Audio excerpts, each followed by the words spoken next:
Hello and welcome to the Freedom Zone. I'm your host Candace. We're in the Freedom Zone where the truth is set free, whether you like it or not. A lot of things been going on this week. It's hard to pick the ones that I want to talk to you about. Try to pick out stuff that maybe you didn't hear from the mainstream media, which could be anything. But first of all, of course, the biggest story of the week is the death of Jeffrey Epstein. I don't know if this comes as a surprise to you that he was killed in prison or he died in prison or what. It's really hard to say. You read about it, you think about he was denied bail. Was that, he was considered a flight risk because he's got islands and, billions of dollars. And I'm like, did they stop him from leaving jail because they wanted to protect him, or did they want to kill him? I don't think the man hung himself because there's a specific bone in your neck that was broken in his neck that is indicative of a homicide rather than a hanging. The fact that his roommate got whisked out of the room, the cameras aren't anywhere near the room. He was taken off suicide watch on his own, because his lawyers wanted him to be off suicide watch.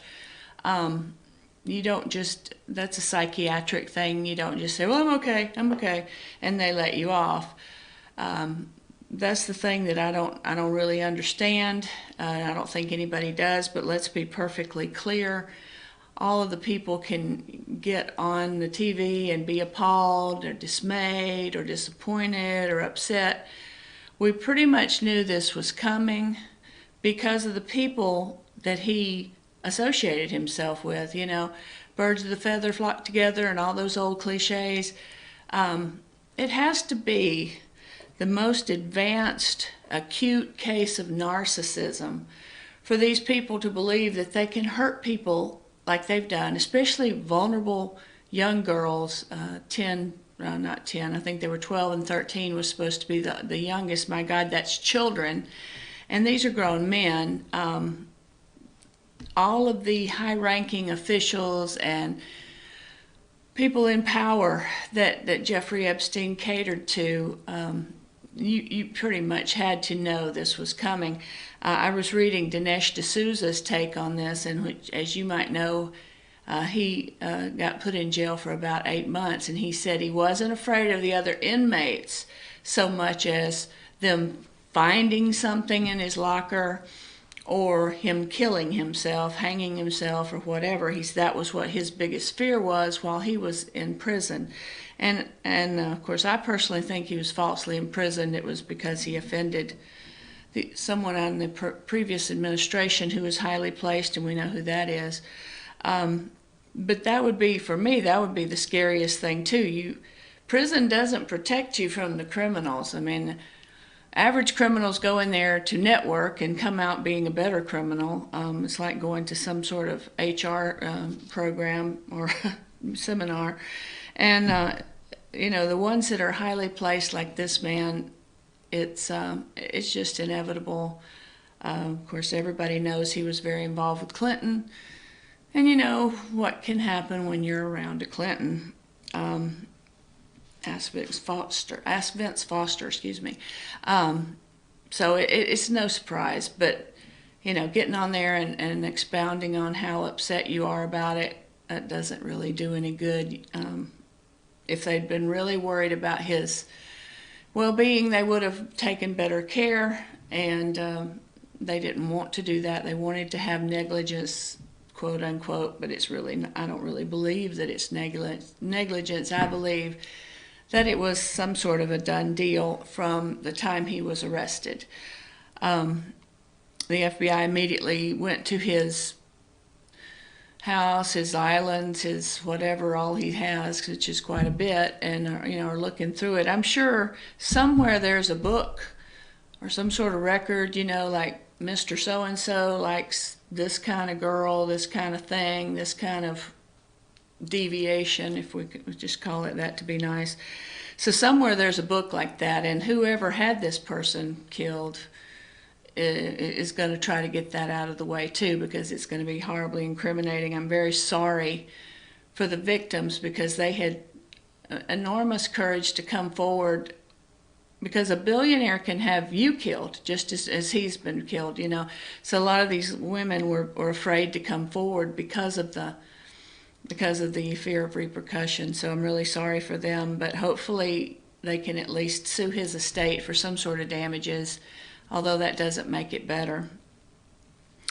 Anyway, Rush Limbaugh, he says that he thinks that it could be, his conspiracy theory is, it could be that he was whisked away and he transferred most of his wealth to some place and went to one of his new islands he bought, and then he'll come back maybe as a witness. I don't know. I pretty much think the guy's dead. I mean, you've got, reportedly Prince Andrew was supposed to be one of his hanging around buddies. So that's pretty highly placed in Britain, and we've got highly placed people from the United States and God knows where else. These people don't want their deviants to get out and become public. So I'll dismiss with that and move on to something else. Of course, we know what Spygate is. We know that that's the Russian investigation into our president, when really it was not our president. As we found out, it was some of the Democrats. But we have Patrick Byrne, who is the CEO of Overstock.com, which you may know, you order stuff from them. He has some emails, texts, and documents concerning the FBI Hillary investigation and how the Russian investigation got started to the DOJ. All of this data was in his possession. Byrne believes that these documents will be a game changer in the way Hillary's investigation and the initial Russian investigation is seen. Byrne says that there was an FBI investigation into the Clinton Foundation, and that's how he became directly involved. I'm sure that he probably made some donations or whatever to the Clinton Foundation. It doesn't really go into what his involvement was, what his level of involvement of the Clinton Foundation was. He does have a quote as saying that this is going to be the greatest political scandal in the U.S. history. If we survive it, and if rule of law returns to America, it will be due to one man, and that would be Bill Barr. Seems the Spygate scandal gets deeper and deeper. It's just like the swamp. You don't know what's swimming under those muddy waters, but I certainly wouldn't want to jump in. The other thing that's pretty bad that I'm not real impressed with was last week's attempt by Joaquin Castro to dox and Trump shame a great many of his donors in the San Antonio area, which is the area that is their district. He's the chairman of his twin brother Julian's presidential campaign, and he doxed some donors who made the maximum donation to President Trump. And that's probably like the most horrible thing I think you could do, because you don't need to put people's names out there, their names and address. I mean, I wouldn't want my name and address out there. I'm sure nobody else would. I put a Trump sticker on my car and found an egg thrown in my driveway the next morning, which is like totally high school, which is the mentality of the left at this point, is total high school. He said in his defense of what he did was that his hope was to make them think twice about voting for someone who, quote, who is fueling hate in this country. Of course, at the same time, he inadvertently outed his own Democratic donors. Personally, if I was one of these donors, I would sue him down to his birth certificate and his underpants. But it looks like to me, as the old folks used to say, that curses have come home to roost, because one of the doxed donors was Bill Miller Barbecue. And we all love our barbecue. It's yummy, it's delicious, and we don't mess with that. That's one of our southern traditions, like sweet tea, talking about your mother. People don't, they're not allowed to do that. So in a deja vu Chick-fil-a moment, Bill Miller Barbecue was doxed by Joaquin Castro, and everybody flocked to his door to get some of his good barbecue. As you can see, the lines were out the yahoo, just like with Chick-fil-A when they were trying to mistreat them, and Governor Huckabee called for a Chick-fil-A day, and they made unbelievable sales. The lines were long, the drive-through around the block, as those that think for themselves and those who vote for whoever they want lined up for the sensory experience of the luscious barbecue brisket and pulled pork with sides. Evidently, the donors didn't think twice about who they were supporting. In fact, they doubled down on sending money to the Trump train. One donor who was doxed, R.H. Bowman, who is an attorney, said, "It looks like another $1 million is now headed to support the Trump 2020 campaign from those of us who were targeted and other Texans, including Hispanics."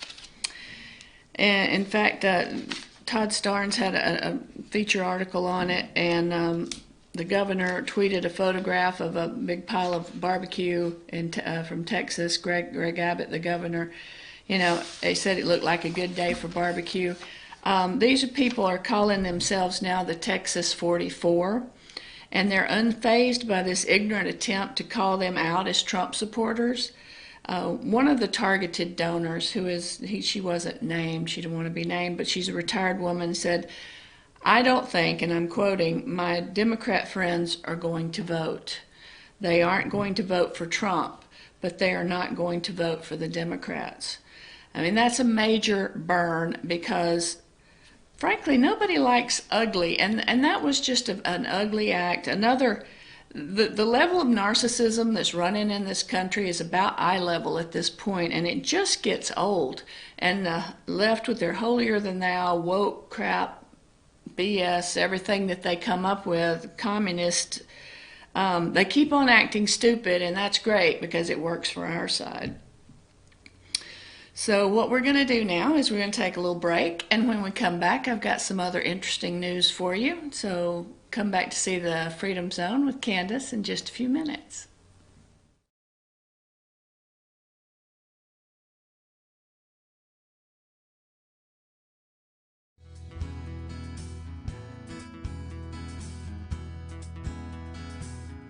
Hello, my name is Chad Watkins. I'm the manager at Larry's Body Shop.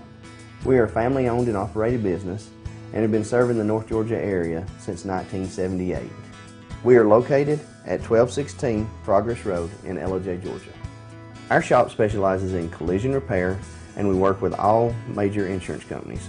Larry's Body Shop is ICAR Gold, the highest role of training recognized by the collision repair industry. It is estimated that only 10% of collision shops meet these standards. Our shop consists of state-of-the-art equipment such as laser measurement system, down-drive spray booth, spot and MIG welding equipment. All of our paints are mixed on site so that we can guarantee your paint to match every time. I know that having an accident can be a stressful event.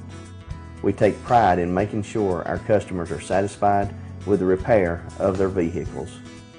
Our waiting area is clean and comfortable with free Wi-Fi and refreshing beverages. So if you're in an accident, stop by and see us at Larry's Body Shop.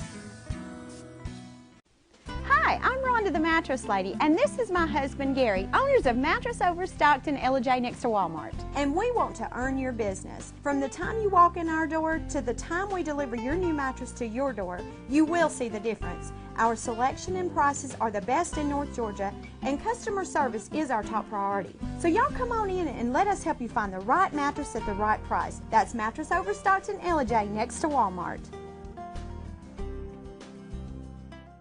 Circuit World, with multiple locations to serve you in Murphy and Franklin, North Carolina, Blairsville, Blue Ridge, and LJ, Georgia. Locally owned and operated since 1985. Appliances, electronics, and furniture. Name brand products like LG, Samsung, Dell, Whirlpool, Ashley, Catnapper, and more. No credit check, only 10% down on furniture, and only $10 down on any new lease purchase. Mention FYN10 for your special deal today at Circuit World. In 1981, Reed Nicholson began selling tires out of an old barn in Mineral Bluff. Little did he know that he had just laid the groundwork for the most trusted names in automotive services in the Blue Ridge area. In 1997, Nicholson Tire Center became what it is today, holding the same values of faith, family, and great customer service. 2 locations to serve you, and the Blue Ridge location is currently expanding to offer fast service and the largest U-Haul provider in Georgia. Nicholson Tire Center, Blue Ridge, and Mineral Bluff.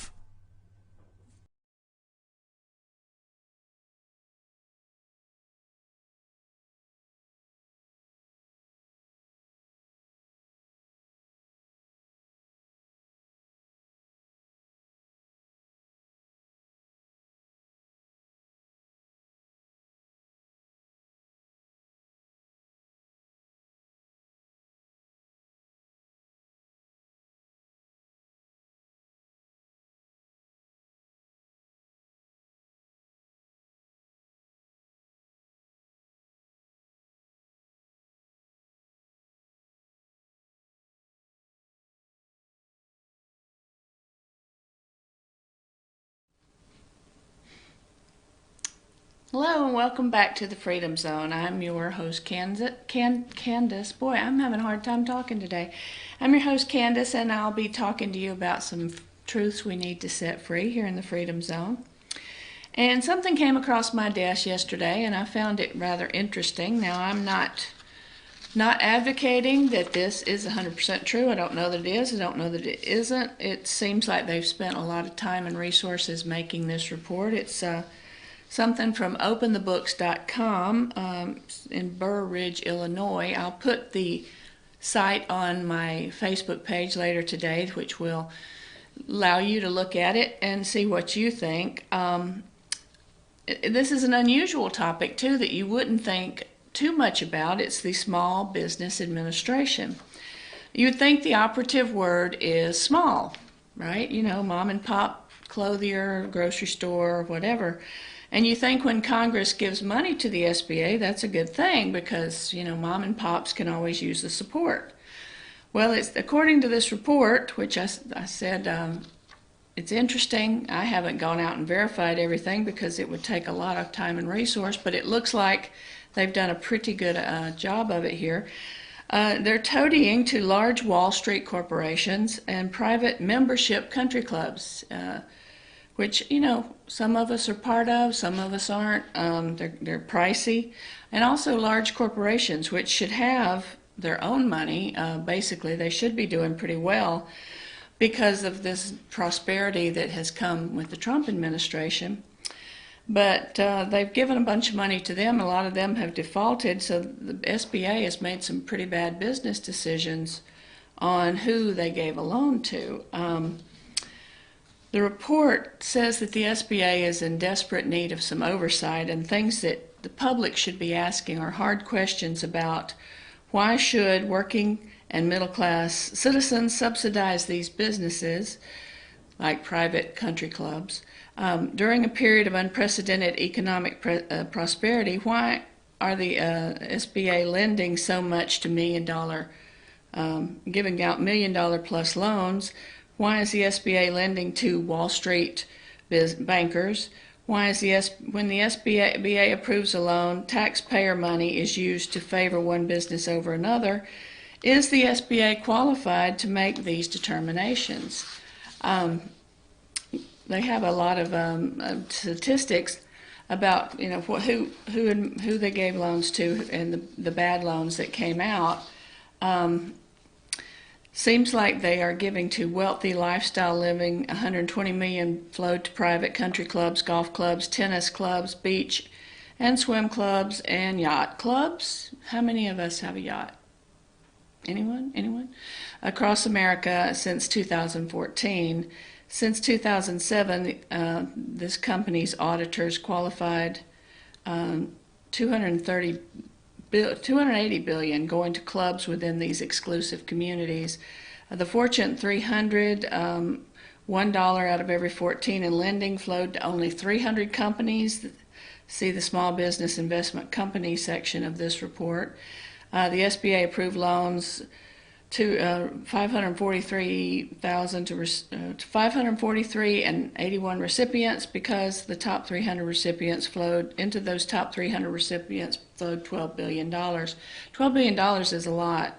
I mean, this is $1 million lending on steroids, loan to businesses in the amount of $1 billion or more, increased by 1,057 recipients and nearly $3 billion last year. $3 billion last year. Now, you think, what do you care about that, Candace? I'm like, well, you know, I had a couple of businesses. Actually, I had 3 right before the recession, and I had a small business loan for one of my restaurants that I owned. The best way to get one is to get a mentor in SCORE, which is a lot of retired successful business people who mentor you and they back you. I mean, it wasn't a huge loan. Of course, I was glad to get it. Now, when the recession came, the previous 2 administrations, and caused everything to decline. Actually, you would say 3, because it went all the way back to the Clinton administration. I get a little phone call from the SBA. Was it how you are doing? Are you doing okay? Can we help you? It seems like you're having trouble. No, it wasn't. It was, you're going to pay this loan, or have your wages garnished, or a lien on your house. The person that called me wasn't extremely nice, very, very harsh, had no sympathy for me and the fact that my business has failed thanks to bad government decisions on home loans and every other type of loan they allowed banks to give out like lollipops. When the Clinton administration relaxed all the rules for mortgages, saying that everyone deserved home ownership, you know, many people bought homes they never really could have afforded. They would let you borrow 125% of your equity. All of these things, there was so much in default, it led to a bigger mess, which was the quote, stimulus bailout. The banks were given large sums of money to try and keep businesses going by floating payroll loans.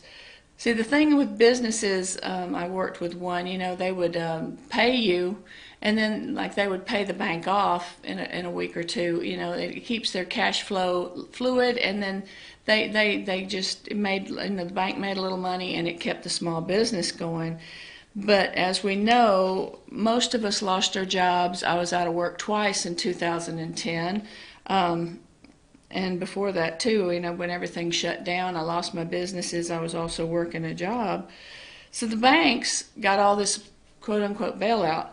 And what they did, instead of lending it to people like me and others that had a small business to try and keep their head above water, they sat on the money and they gave themselves a lovely bonus, you know, because, hey, we've got all this money, we must have made profit. And then they all went into the real estate business, and not just them, but their wealthy friends and them. You know, a lot of people went into foreclosure because of homes they never really could have afforded in the first place. You know, I've always been rather frugal as far as knowing what my limits are. I would never try to buy a house that was maybe 4 times above what I really should, because I know I can't pay for it. A lot of people who didn't know better or who had never had a home, they would give them an interest-only loan or whatever. And then at the end of the day, they lost it because they didn't understand the terms, or there was a lot of predatory lending.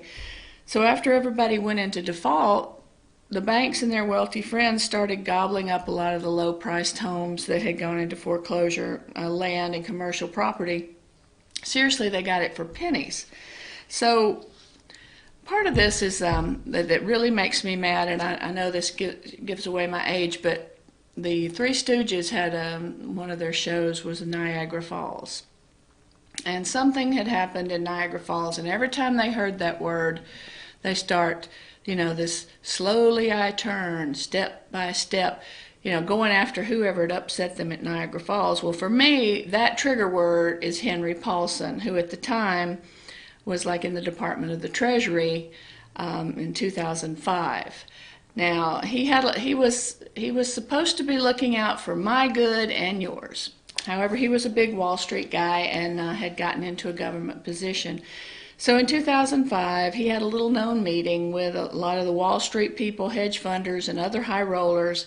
He warned them of the coming financial bubble, and it was about to break. He suggested they protect their money. This was how the people that he warned were able to expand their wealth and property during the recession. Because if you had money then, you could buy stuff for pennies on the dollar. And for those of you who don't know about SBA, you can't write it off if you go into bankruptcy or anything like that. It's like a student loan. You have to pay it off. So this man here, while insider trading in the Congress and all that in the Senate, it's not especially unusual. This guy gave a very unusual heads up to some of his old cronies from Wall Street. So I really feel like he's very responsible for the regular guy like you and me, losing a lot of our income, property, things that we'd saved for retirement. And I talked to a lot of people. They had a lot of things going for them, say in 2005, 2006, and then the recession came and everything went to heck, and they just lost everything. And see, that's the kind of thing that people were using for retirement, or they thought that they would have available to them for retirement. So now a lot of people are completely, they don't have the funds that they had anticipated at a certain age in their life, and that's going to be a big problem down the road. I don't know if anybody saw Kamala Harris talk to the 94-year-old woman who, she said, "We're going to fix your health care and change it," and she said, "Leave my health care alone." A lot of it is a lot of people are going to have is the Medicare and Social Security that they've paid into. Now, a lot of people want to call that an entitlement. It's not an entitlement when you put money in it every time you get a paycheck. That's not an entitlement. That's money that's supposed to be set aside for working people, for when they retire. Of course, not all of us are going to be high rollers. So, a lot of us are just working people, and we lost a lot during the recession. And really, this has been the first chance we've had to recoup some of it. But as you know, like when you're out of work, every month you're out of work, you're getting about 3 times behind of where where you're supposed to be on your bills, on your mortgage, and all that. So it's really hard to go forward, at an older age. As we mature, it's harder to do more work than we did when we were young, and this is what has hurt a lot of people in the long run. I was really disappointed to read this report about the Small Business Administration, because I had always had faith that it was for small businesses. I'm going to put the website up so you can check out the report yourself, and some of the numbers are pretty appalling. This is just part of what Trump talks about in the swamp, and I mean, it's really, really, really deep, but I never thought that the SBA, I don't expect them all to be pure, but I didn't think it was quite this bad. And as I said, I want you to check it out for yourself, because this is your tax dollars that goes to this. So it's kind of sad that every single illusion that we seem to be having these days about our FBI, the SBA, all of these people with initials for their government names are coming out to show how very deeply corrupt they are, and how that there's a 2-tier system of justice, of having to pay stuff back or whatever. It's just, or having to get assistance. There's not a lot of assistance, and this is supposed to be, the land of opportunity, and it is, and it's the best country in the world, and I'm so happy and proud that I'm an American. But it gets really scary when you just see a wave of corruption going over you every day, something new. I mean, it's